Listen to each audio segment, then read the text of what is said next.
Hello everyone, welcome back to another episode of the Analyst for 11th of September 2023, where we'll be discussing the most important articles from the Hindu and the Indian Express. So I hope that all of your preparations are going well, and let us look at the table of contents at the very first. In the very first article, we'll be looking at what is a digital public infrastructure. Then we'll be looking at the recent New Delhi declaration and the clauses that it has on Ukraine. Then we'll be looking at the repeated calls for the United Nations Security Council's reforms. Then we shall be looking at the types of custody. And finally, we'll be wrapping up the session with the recent earthquake that took place in Morocco. So with this, I want to remind you, all of you, that the handout for the discussion today is available in the description below. So do definitely check it out. So with this, let us start the very first article. Here, the article is very important from the GS3 perspective of Indian economy, where we'll be looking at the issues and with respect to planning, mobilization of resources, specifically because we are talking about something which is also very important for inclusive growth and issues arising from it. It is the digital public infrastructure. And the recent context is that in line with the theme of India's digital push, right, the member nations of the G20 has reached a consensus on deploying digital public infrastructure for financial inclusion in all of their nations. Now let us understand what is digital public infrastructure in the very first place. Now, to simplify your understanding, let me start with infrastructure that we commonly see in our roads, in our rails, in our airports. So we know that these are all infrastructure, right? And these are the infrastructure which we can see, touch and feel, correct? So these are actually known as physical infrastructure. We have in our 21st century a digital world apart from the physical world, because in our digital world we have our social media, we have the various online platforms of say buying things, and also we have our governmental services such as the right to information, right, such as the online services to register a business, to file our taxes. So these can also be done online. So we can understand, apart from the physical infrastructure, the digital part of our infrastructure is as equally as important for our nation and also for the entire world. So that is why nations all over the world is right now focusing on this special kind of infrastructure which is known as digital public infrastructure. So in here we are having all the digital public goods, right? And we also are having infrastructure related to that. For example, say if you want to access a social media platform, you need what? You need internet for that, right? You need internet for that. You need your own unique identity for that. So let us understand what are the things that make into this digital public infrastructure. And here, digital public infrastructure generally have three stages or three components, we can say. The very first is the foundational stages, or which we can see that we have the digital ID of the person. For example, say you may be having a unique ID of your own. For example, if you have an Aadhaar card number, you know that you have a unique ID of the Aadhaar card, right? Then we have something also known as payment, right? For any infrastructure to be successful, we need payment mechanisms for that. And finally, we also need to exchange data among the various stakeholders such as the government, such as the private sector. So we also need foundational aspects in this: ID, payment and data to make any digital public infrastructure successful. Correct? Then after that, we can use this digital public sector in various fields, such as using them in agriculture, such as using them in education. Particularly, say if the government wants to introduce a new scheme for migrant workers, it can do what? It can ask for the details of the Aadhaar card of the migrant workers. It can say ask them to pay via digital medium, and finally it can have the data portal on which we have the report card of all the migrant workers and their skilling progress. So we need to apply them in education, in agriculture, in healthcare, in cyber security. So these are all the fields that this infrastructure is actually deployed at. Then for the successful implementation of the digital public infrastructure, we need successful collaborations, particularly between the banks, between the government, between the business, between the various civil society organizations too, because these will be the people who will be actually deploying and using the infrastructure, right? So these are the three things that we need to maintain while we are constructing or thinking of a digital public infrastructure. And according to various formal definitions, DPI is a critical enabler of digital transformation, right? And it is helping to improve the public service delivery at a very large scale, because we can understand, right? These services are actually used by everyone almost in almost everywhere, right? So we have to understand the significance of it. And we can see that we have now digital advertising, e-governance, e-commerce, messaging platforms, cloud infrastructure, social media and mobile operating systems. So these are all the applications of final end use where this DPI will be effectively used. And particularly India has its own DPI that is known as India Stack. That means India has this kind of systems such as Aadhaar enabled payment system, Aadhaar Pay, eKYC, IMPS, the UPI, the Bharat QR. These are actually what? These are all the digital public infrastructure that enable us to actually pay, right? Actually to make various transactions for various goods and services, right? And some of the foundations of the India stacks are the identity layer, which will be helping people actually to know the person, right? For example, this is actually enabled by our Aadhaar ID, because in Aadhaar ID we have something known as our biometric details, our IDs details, right? Our IE detail. Then we have our names, address, everything. That will be helping us to identify people. Then we have eKYC, e-sign or e-signature, electronic signature, which are generally identifiers of people. Then under the payments layer, we will be having systems like the UPI, the Aadhaar payments page, the Aadhaar enabled payment system. These are all the payment mechanism which will be helping, the identity layer to perform properly. Then we have something known as data layer. We have services like the DigiLocker, which are containing details of, say, our Aadhaar card, our PAN card, our driver license details, the pollution control certificates, which are having almost everything, right, according to a single person, right? For example, say you are a person here and you want to, say, have your Aadhaar card, your PAN card, your voter card, your driver details all at a single point, such that, say, if you want to buy any say financial services in a bank and they say they require all these documents, you can just say that I will be signing in my DigiLocker account on your website, and it will be giving you the details of everything that you need, right? So we have to understand this India stack, this digital public infrastructure is actually giving a wide gamut of convenience and ease for you to actually carry out your transactions, business operations or anything on a digital medium. So what are the further initiatives that India has taken? The very first initiative that India has taken is promoting financial inclusion via the Pradhan Mantri Jan Dhan Yojana, because this is actually enabling the people to enroll their bank accounts, right, and say keep their deposits on their bank accounts.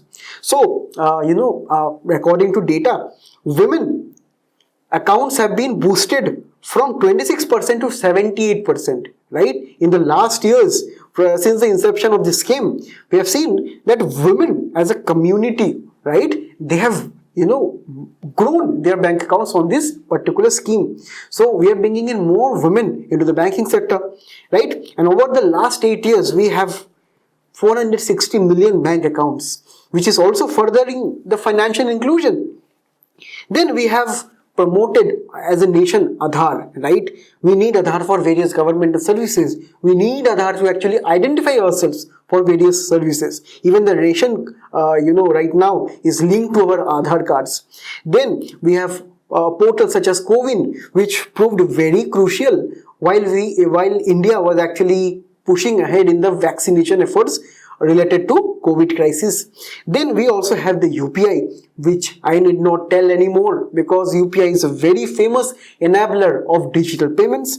Then we also have a recent proposal which we discussed also in the previous analyst, in the form of Open Network for Digital Commerce or ONDC, which is trying to promote or go beyond the platform centric model to an open centric model in e-commerce.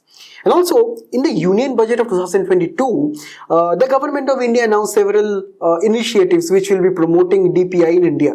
The very first is about a unique health ID, which will be giving you one ID, and this ID will be very interoperable, or this can be used everywhere in India or even in the world that you go to. Right, and this ID can be having your medical record, medical details, test reports and everything. So the doctor or the health institution will be having ease in actually accessing your details. So these also will be having your own consent, whether you are actually consenting to store your data on a digital medium or not. So this is also addressing the data privacy concerns. So this is a framework that has been announced. Then there is the digital ecosystem for skilling and livelihood, and this is actually known as Desh Stack. And this will be a stack or digital data, public data on the skilling of our Indians. Then we have something known as Unified Logistics Interface Platform, which is known as ULIP, which is trying to, transform the logistic platform, just like the payments platform we have transformed via the UPI. So this is trying to totally unify the entire logistics on a pan-India level, such as say roads, highways, transportation, right, railways, ports. So they are trying to integrate everything on a single portal. Then we have also India's plan to build and maintain a global digital public infrastructure repository, which was announced at the G20, which was actually proposed by the G20. So it can be seen that India is very particular about this particular thing.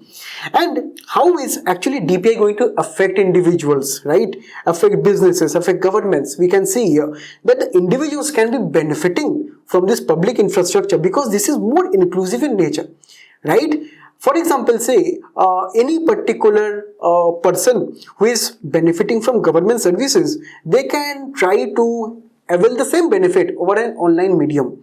And since the data costs in India have actually reduced over a period of time, it is becoming more and more accessible for the people to access data, mobile data. So we can have more public services on the digital medium, right? Then people can also safely receive wages, pay bills, electricity bills and every other bills, gas bills, right, on an electronic medium. Then businesses also will be very benefiting because we have various digital service providers, right, such as the companies which are operating totally on a digital medium, right, such as Ola. So they are also having this boost because more and more payment services, more and more enabled services, digital enabled services will be activated on this. For example, the recent rise of fintech, right, or the financial technology companies who are totally operating on the online medium, right, such as opening bank accounts and giving you loans. So they can be seeing more, Philip, even entrepreneurs, recent, new business people will be totally trying to disrupt this innovation. And there, according to Bill and Melinda Gates Foundation, they are estimating that 16 to 19 million small and medium enterprises globally will be having access to capital just via digital public infrastructure, right? Then the governments will be trying to, spread their e-governance mechanism via delivering essential services to the people. Then, according to a case study that we can quote in our mains answers to add more value, in Estonia, we have something known as X-Road digital infrastructure, which is enabling the government to provide 99% of the public services online, right? So we can understand Estonia has almost transformed their entire public services to an online medium. Then a person in India can file taxes under 5 minutes via the ITR portal, right? We can register a business in just 3 hours, which will be enabling the ease of doing business in India, and which will be creating more jobs, more recruitment and further GDP growth. So the success of India's digital platforms can be manifested in this manner, and also various global practices can be observed here. Now, what will be the way ahead, or when we look forward, what we will be trying to understand from the DPI?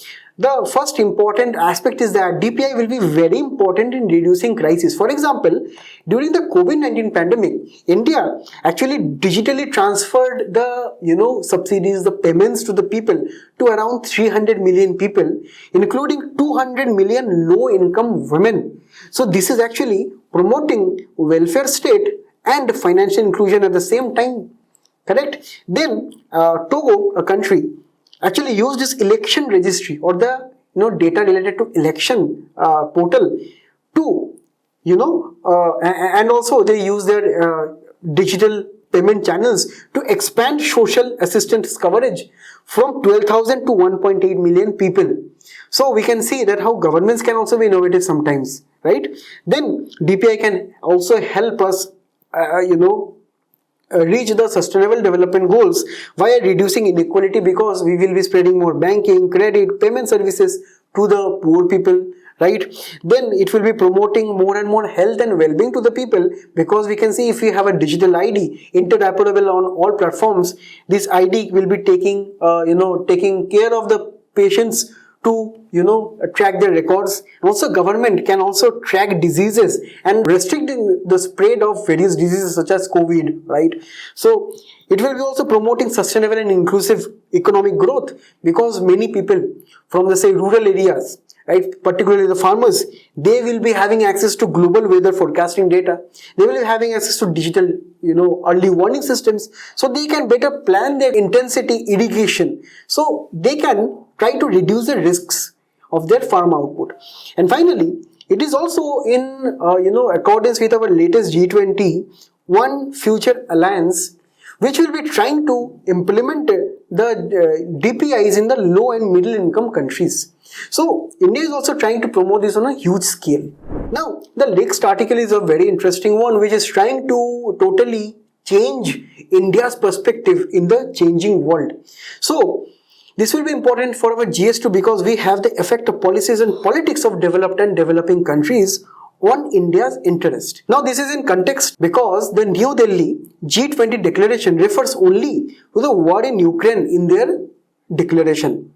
It is not talking about war against Ukraine. And let me tell you, in this issue we will be discussing how important the diplomatic languages are actually. Right? So actually what happened, the declaration is noting only about the war in Ukraine, and it also noted that there is deep concern with the immense human suffering and the adverse impact of wars and conflicts around the world. Correct? Now, this is actually in context with the Ukraine, right? Because there is a conflict going on in Ukraine between Russia and Ukraine. Actually what happened, Russia and Ukraine are embroiled in a conflict, right? Since February 2024, the both sides have been on an escalation, right, on a military level also. And the Russian side has actually started the aggression with Ukraine in 2014 when they annexed Crimea. And after that, they also tried to annex in 2022 these two regions of Donetsk and Luhansk. And further, after that, the Western Alliance, which consists of the US and its allies through NATO, they tried to, and they have been still trying to actually pressuring Russia, right? And this is still an ongoing crisis between the West and the Russia. And this is not only a crisis between the West and the Russia right now. This is actually seen as a conflict which has totally shaped the entire world order, because most of the developing countries are also directly or indirectly involved in this crisis whatsoever. Now, India, since the beginning of the crisis, has actually taken a very nuanced and balanced stance. At the United Security meeting in 2022 February, India's permanent representative to the UN, T.S. Tirumurthy, who was a very famous diplomat during that time, and he actually negotiated and navigated the waters during the crisis. He said that the conflict has had a devastating impact on the people of the Ukraine and the region. We reiterate our call for an immediate cessation of hostilities and a return to diplomacy and dialogue. So outrightly, India did not condemn Russia, right? Or India did not, put any blame game on any other country. It just told to put a stop on the hostilities and the aggression. Now we have to understand that India's position is a position of neutrality, because it does not want to be pushed into any side, say of the Russia or the West.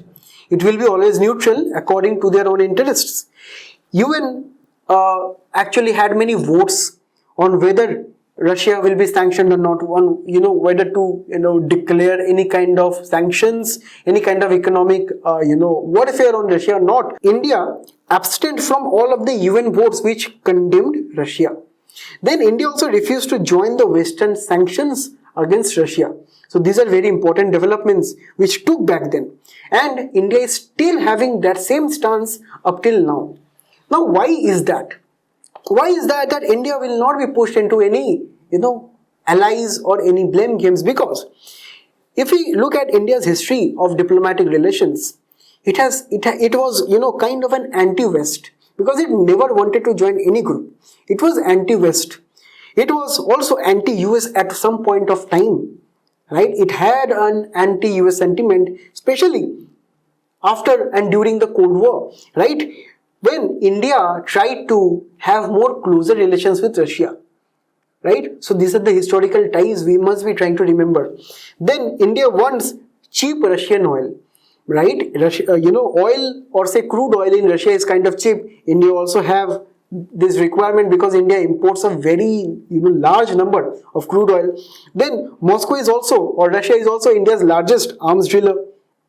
India is also trying to prevent President Vladimir Putin into getting too close to China, because India will be also trying to exert some pressure on Russia also. So it will be trying to prevent that Russia will not go too close with China. Then India is also desired to play a very mediating role between the two countries, right? So here let us put our attention towards understanding the language of the New Delhi Declaration on Ukraine. In 2022, when G20 actually took place at Bali, most of the members had deplored the Russian invasion on Ukraine, and they strongly condemned the aggression by Russia. They took this name, but in this year in Delhi, it was totally the other side, right? It was that the human suffering and the negative added impacts of the war in Ukraine with regard to global food security and energy security.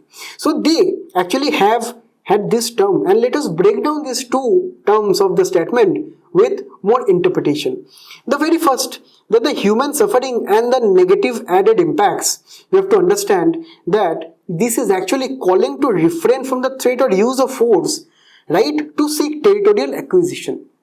Now, the G20 language of this declaration has this phrase which is hinted at Russia, because it is trying to say that Russia should try to say use less force, right, and totally stop the violence. But also note that there are different views and assessments of the situation.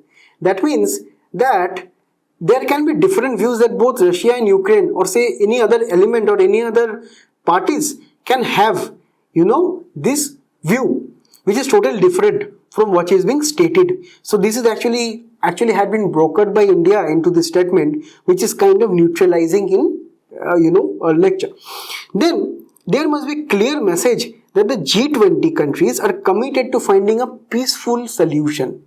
This actually indirectly means, this statement means that the G20 countries must be following a peaceful resolution and mitigating its humanitarian consequences, right? Then let us look at the second statement, that it is mentioning about a war in Ukraine with regard to food, global food and energy security. Now this was actually debated in the meetings, that instead of stating or saying war in Ukraine, the West said that we should tell war against Ukraine, right? But India tried to broker peace and tried to bring in negotiations between the various diplomats. They did not mention Russia by the name, which is a victory for India, because India wants to safeguard its interests, because G20 is being held in India under India's presidency. So India will be reluctant to condemn Russia's invasion. That is why war in Ukraine has been inserted. Correct? Then Russia's foreign minister, Sergei Lavrov, he also praised India's presidentship and said that this summit is a milestone and a clear guiding star India has genuinely consolidated the G20 countries from the global south for the first time in history. Now, why I am stating all these statements and remarks from the summit is because this can be used as value addition points in your mains answers. Right? Then, according to various analysts, we have to understand that the economic power and the power dynamics, right, which will be concerning about the political power, they're shifting within the G20s. Because, the global north versus the global south, we have to understand the global south is becoming more aggressive in the assertion of their demands. Countries such as China, Indonesia, India, they are developing countries. They want a more assertive power as of now, and that is why they cannot be pushed into any camp, and that is why the powers are shifting within the G20 itself.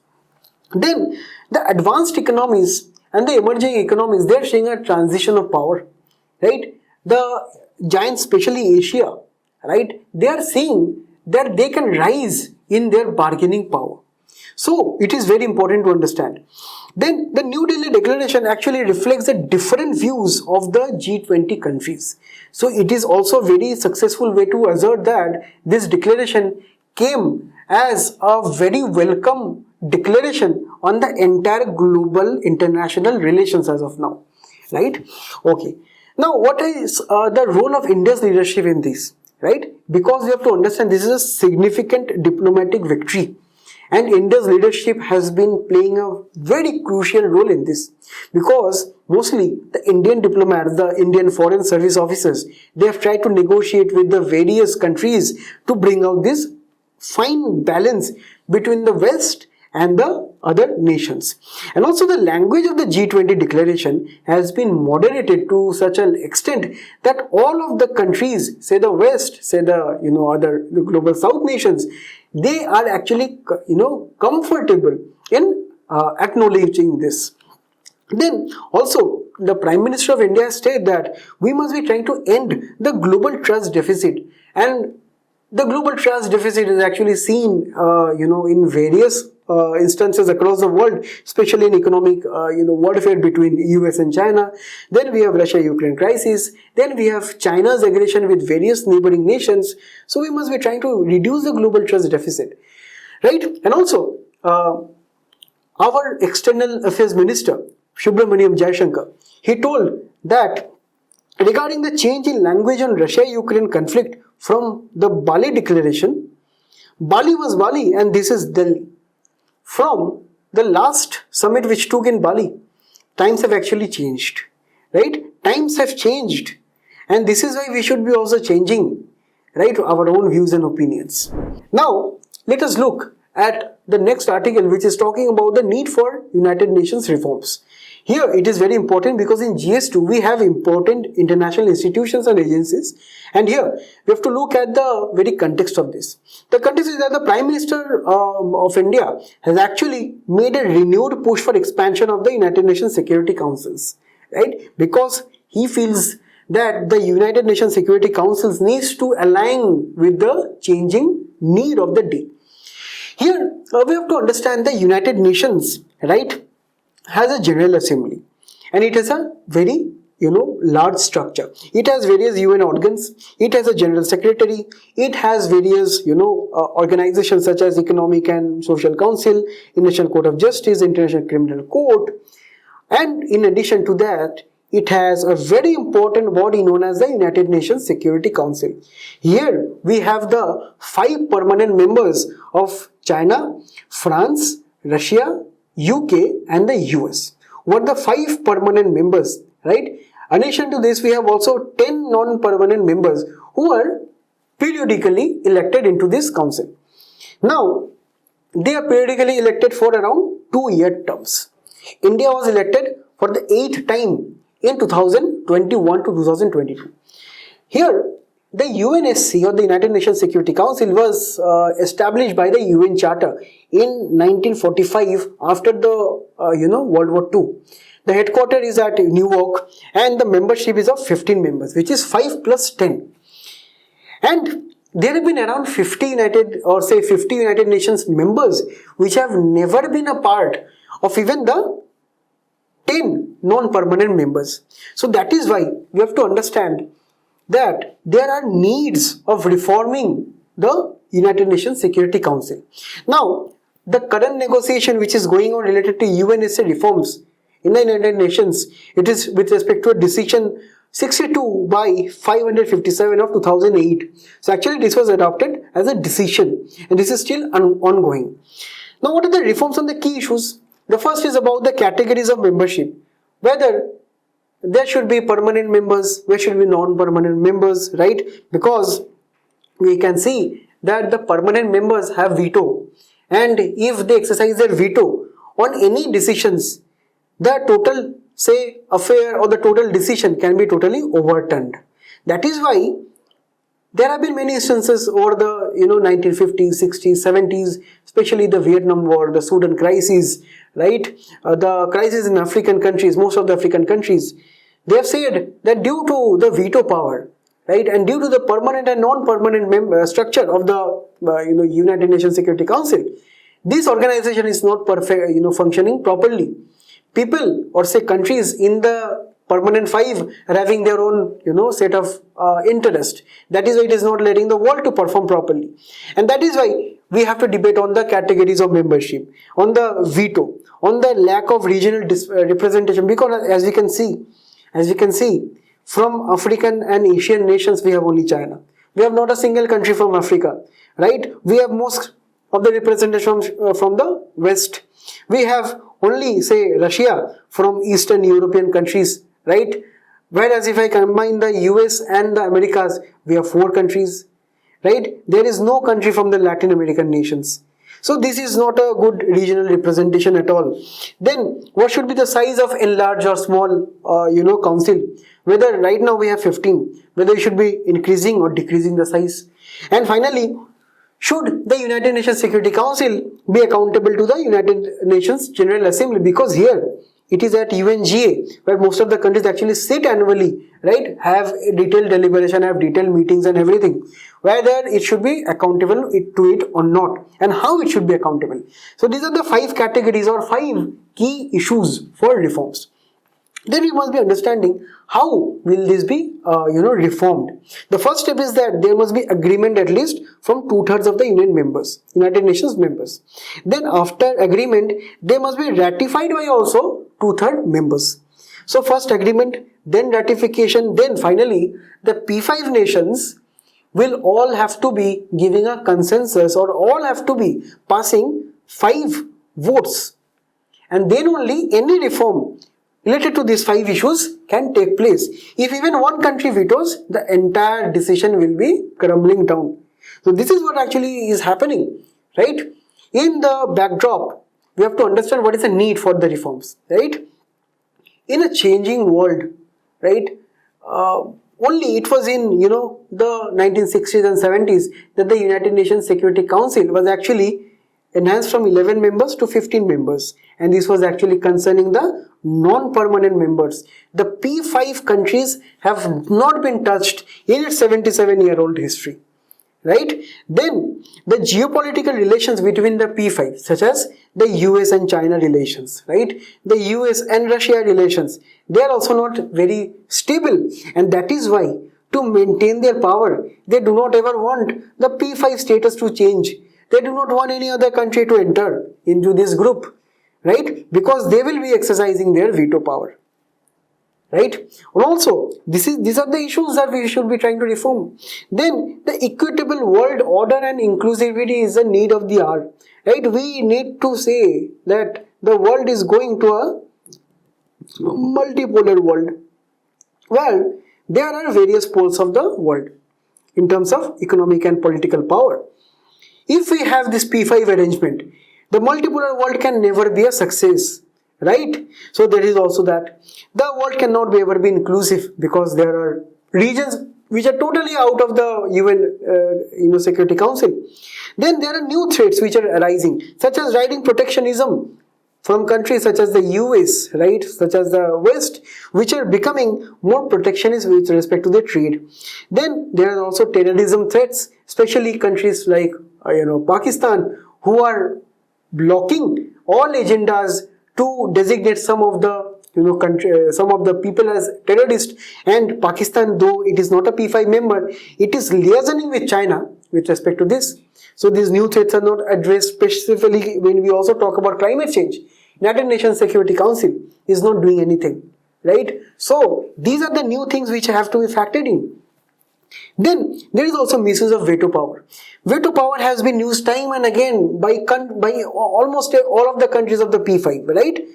They have been used time and again, right? And these are not doing the world a very good favor. These are actually seen as discretionary power by these P5 nations. And finally, the threat to state sovereignty almost sometimes are being neglected. For example, the Rwandan violence which took place in the early 2000s, or the violence took place in Somalia, right? These are the instances where we have seen that the United Nations Security Council did not pay attention to the internal peace and sanctity of any nation. They directly went into the, they tried to breach the state sovereignty in this respect, correct? Next, we have to understand why the Indian nation is trying to ask for reforms. Obviously, the previous issues we have seen, they are the background to those reforms. And also India needs something known as reformed multilateralism. India is supporting multilateralism, or the way through which international disputes, regional corporations can be taken place at a multilateral level. India is all for that, but it has to be reformed. It has to be, reflecting the changing times. Then India is also asking for a permanent seat, because from Africa and Asian nations, China is only representing, and India, we can see via various arguments, it is saying that we have a stake in this expanded United Nations Security Council. Then other United Nations, reforms such as increasing the seats, greater representation of Africa. So India is also advocating for that. And let me tell you, 4 out of 5 P5 members are directly supporting India for their inclusion, for our inclusion in the UNSC. India has various arguments. The first is that in United Nations peacekeeping missions, India contributes one of the highest cadre to these missions. Then India is the one of the main financial backers of the United Nations. It is the world's largest democracy. India is also a responsible nuclear power despite non-signatory to the Non-Proliferation Treaty. Then India is also the 8-time member, or say the 8-time member to the non-permanent member of the United Nations. Also, India is a part of the G4 countries such as Germany, Japan, India and Brazil, who are willing to forego their veto rights for 15 years for their inclusion in the United Nations Security Council. So we have to understand that India is not alone in this race, and there is actually a truly need to reflect the changing times of the world order. Now, this next article is about the syllabus which is respect to Indian polity and governance, right? Here, the context is that the former Andhra Pradesh Chief Minister has been arrested, right, on, due to various allegations in various scandals. So these are 8 allegations, but we will not looking at what are the details of the case and everything. We will be looking at some of the important terms, what takes place before and after arrests, right? So these are detentions, arrest and custody. So to understand this, let us see what are detention, arrest and later custody. See, detention is a state where the authorities will be detaining you or will be keeping you under suspicion that you will be committing any illegal act, but they will not be charging you, or the authority will not be charging you with any offense or a crime. They just try to detain you so that you will not be committing any crime.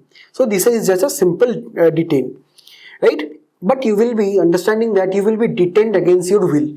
You will never want, right, yourself to be detained, right? So this will be taking against your will, because the authorities or the police here are suspecting that you are going to commit any crime. So it is better to control you before.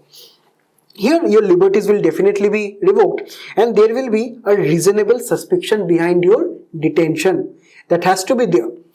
After the prescribed time, because detention will be always having a specific time, right? After that time, the police has 2 options. They must either release you or they will be arresting you with enough evidence. So if you are released, then the case is closed. If you are arrested, then let us see what is an arrest.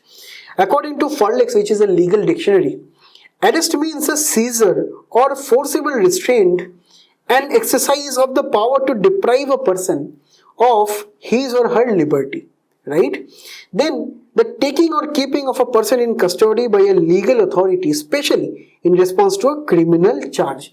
That means here the police is keeping you, right, in a particular police station, in a lockup, in a jail, right, because you have been charged of a criminal offense. And here the police will be arresting you because first the reason is that it will be preventing you from committing any future crimes, right? It will be preventing you from absconding, right? Then the second ground of the arrest is that it will be preventing you to actually tamper with any evidence that actually took place in that criminal act. So first is to prevent you from any future crime. Second is to prevent you from tampering of any evidence. Now, arrest can be with or without any warrant, right? But there must be sufficient evidence, credible information, or a reasonable cause for the criminal activity, right?